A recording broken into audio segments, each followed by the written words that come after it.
मैं हमेशा एक बात करता हूँ कि अगर किसी बच्चे का एग्ज़ाम क्लियर नहीं हो रहा, देखो हर बच्चे का सोचने का तरीका या हर मतलब टीचर का सोचने का तरीका अलग होता है। मैं ये कहना चाहूँगा कि अगर आप प्रेपरेशन कर रहे हैं और आपको सफलता नहीं मिल रही, तो उसका रीज़न यही है कि जो सफलता के लिए जो प्रयास है वो सही तरीके से नहीं किया गया। My name is doctor Vipin Goyal. देखिए एक्चुअली स्टडी आईक्यू लगातार हमारे उड़ीसा स्टेट से बहुत सारे बच्चे जो है बहुत सारे एग्ज़ाम में बच्चे सिलेक्ट हो रहे हैं और अभी जो है हमने 2022 का ये प्रोग्राम किया था बहुत सारे बच्चों को प्रोत्साहित करने के लिए और ये बच्चे डिफरेंट एग्ज़ाम में सिलेक्ट हुए हैं और ये एडमिनिस्ट्रेशन में है। अभी स्टेट पीसीएस इन्होंने एग्ज़ाम क्रैक किया है 2022 का और उनको मोटिवेट करने के लिए हमने ये प्रोग्राम जो है रखा था।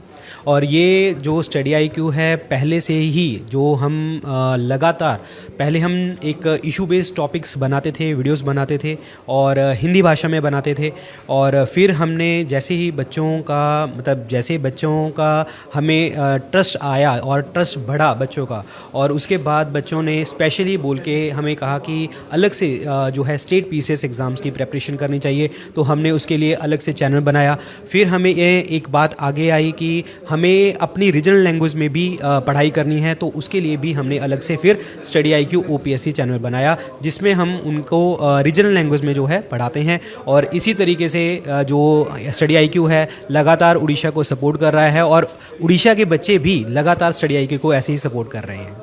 हमारा मेन सेंटर गुड़गांव में ही है। हम ऑनलाइन पढ़ाते हैं और सारे जो जितने भी काम होते हैं सारे फैकल्टीज़ होते हैं वो वहीं से ही करते हैं काम, यूट्यूब से करते हैं। हमारा चैनल पूरा स्टडी आईक्यू है और हमारी ऐप का नाम भी स्टडी आईक्यू है and we are the part of Adda 24/7 group.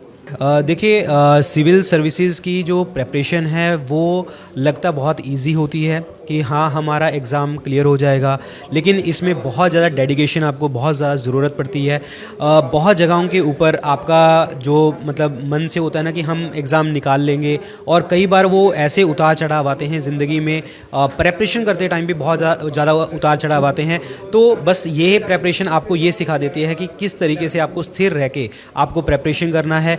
और ऐसे ही एडमिनिस्ट्रेशन में जब आप जाएंगे तो ये चीज़ प्रेपरेशन आपको उसके लिए प्रिपेयर करती है। एक्चुअल एग्ज़ाम तो आपका सिलेक्ट होने के बाद होता है जब आपको लोगों को सर्व करना होता है। देखिए मैं हमेशा एक बात करता हूँ कि अगर किसी बच्चे का एग्ज़ाम क्लियर नहीं हो रहा, देखो हर बच्चे का सोचने का तरीका या हर मतलब टीचर का सोचने का तरीका अलग होता है। मैं ये कहना चाहूँगा कि अगर आप प्रेपरेशन कर रहे हैं और आपको सफलता नहीं मिल रही, तो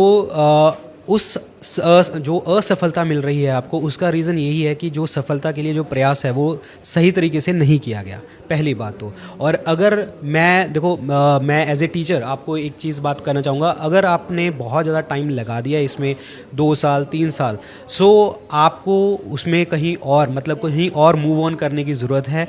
ऐसा है कि आप अपनी जो यौवन है, जो अपनी यूथ वाली स्टेज है जहाँ पे आप कुछ और कर सकते हैं, तो उसमें आप पूरा का पूरा अपना जीवन जो है इसी चीज़ में मत दीजिए। आप 2 अटेम्प्ट दीजिए, 3 अटेम्प्ट दीजिए, जैसे जहाँ तक आपको लगता है कि हाँ यस यू आर प्रिपेयरिंग और आपके पास एज है और आपको कोई मतलब आपके ऊपर कोई इस तरीके से प्रभाव नहीं है कि हाँ मतलब घर में कोई प्रॉब्लम नहीं है, तो आप कर सकते हैं। लेकिन मैं आपको बस यही कहूँगा कि अगर आपको लगता है कि 2-3 साल आपने अटेम्प्ट दे लिए हैं, सो आपको किसी और चीज़ की ज़रूरत है और आप किसी और चीज़ में अच्छे हो सकते हो। देखिए ये आपको डिसीज़न तो लेना ही पड़ेगा। Being a doctor, actually I am doctor और मैं डॉक्टर मैंने क्लियर किया, डॉक्टर बना एंड उसके बाद मैं टीचिंग लाइन में आ गया और इसमें मेरा करियर बना है।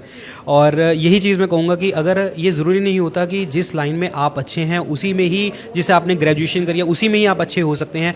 आपको कोई और प्रोफेशन भी आपके लिए हो सकता है जिसमें आप अच्छे हो। सो जब आप अच्छे हो जिस फील्ड में, तो आप निकल जाइए, टाइम से निकल जाइए तो ज़्यादा बेटर है।